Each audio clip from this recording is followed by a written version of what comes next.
সন্তান পাতিল ভাই গো 200 দিনকে দিল। এখন 200 দিনের সন্তানে পাতিলে পাইলো পয়লা গামছা দিয়ে মুখটারে ব্যান্ডেজ করি এই সন্তানে পাতিলে 200 দিনকে দিয়ে দিল। 200 দিনে করছে কি বাড়ির পশ্চিমে একটা শ্মশান আছে হিন্দু মরা করে ওই শ্মশান গেলে সন্তানে পাতিলে যায় থুয়াইল। ওইদিকে থাকলো সন্তানে পাতিল কি থাকলো বাড়ির ভিতরে গুলফানে কই দাইমা কি ধরনের সন্তান রয়েছে আমার গর্ভতলে?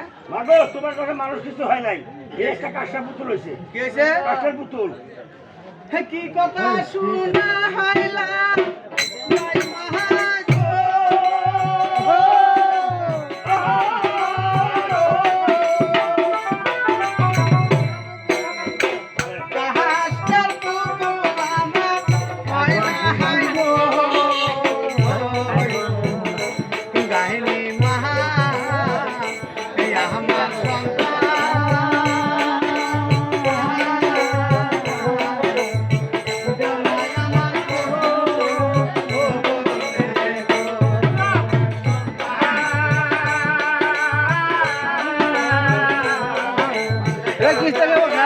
খানা আছে